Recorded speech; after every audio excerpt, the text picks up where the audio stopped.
सुरेश अलबेला के बाद मैं चाहता हूं कि जो मंच का संचालन कर रहे हैं, आप सभी से अनुरोध करना चाहता हूं, मैं उन्हें आमंत्रित करना चाहता हूं। भाई सुरेश सन्नाटा जिन्होंने बहुत मेहनत से इन सारे कवियों को आज यहां पर बटोरा है, 4 पंक्तियों के द्वारा उसे आमंत्रित करना चाहता हूं। ये ओज का हस्ताक्षर, ये एक ऐसा मंच संचालक आप लोगों के बीच में आमंत्रण देना चाहता हूं कि मौत के सौदागरों का नाम वो निशान मिटे, ढूंढ ढूंढ ऐसे ढोंगियों को दंड दीजिए। कि मौत के सौदागरों का नाम वो निशान मिटे, ढूंढ ढूंढ ऐसे ढोंगियों को दंड दीजिए। कि उग्रवादी आंधियों का वक्ष चीरने के हेतु राष्ट्रवादी ज्योति बंधु मारतंड कीजिए। कि धुन मुरली की सुन हाथों में संभाल चक्र, यह धर्म युद्ध और भी प्रचंड कीजिए। कि देशद्रोहियों के अंश वंश का विनाश कर खंड खंड मातृभूमि को अखंड कीजिए।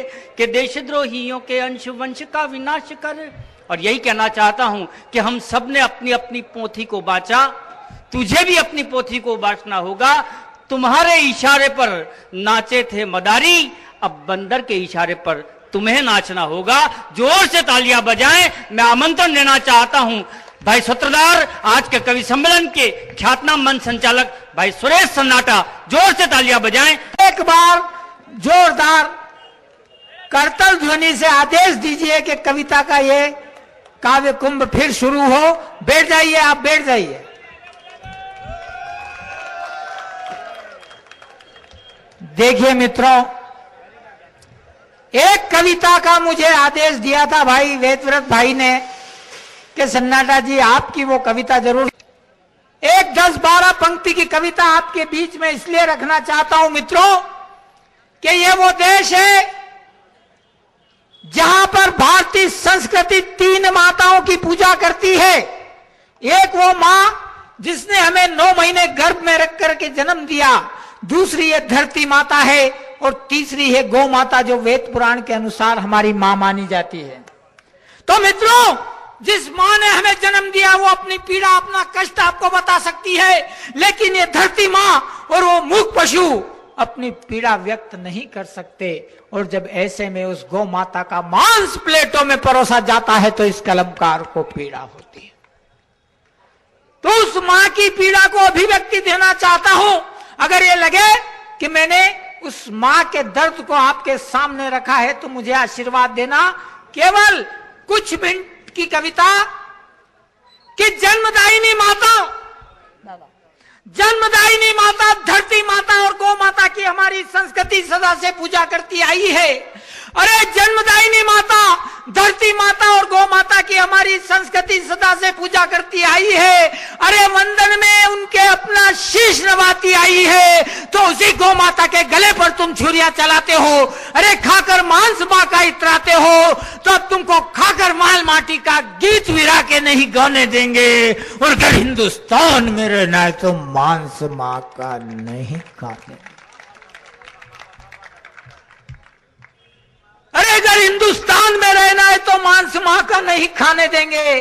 अरे जिस जननी का अमृत सारा जग पीता है, दूध, अरे जिस जननी का अमृत सारा जग पीता है, नटवर नागर कन्हैया का बचपन भी तो गौ मैया की सेवा में बीता है। तो ऐसी तीनों लोकों में पूजनी मां की जब खोलते पानी से खाल उतारी जाती है।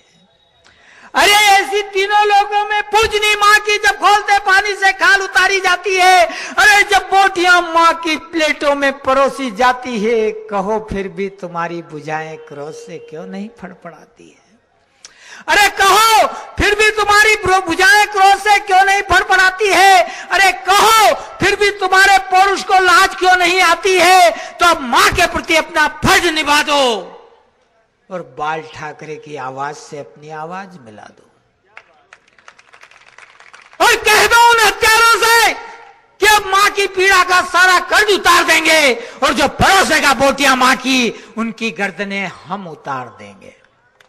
और अंतिम पंक्ति कहना, अंतिम बंद कहना चाहता हूं इसका मित्रों, आजादी के 65 साल बाद भी जब इस देश में हम गौ हत्या का कलंक नहीं धो पाए और इस देश से गौ हत्या को नहीं रोक पाए, तब उन लोगों से कहना चाहता हूं, सत्ता में बैठे हुए उन भिखारियों से कहना चाहता हूं, जो 2 साल 5 साल में आपके हमारे द्वार पर वोटों की भीख मांगने कटोरा लेकर आ जाते हैं, उन्हें समाधान में दे रहा हूं।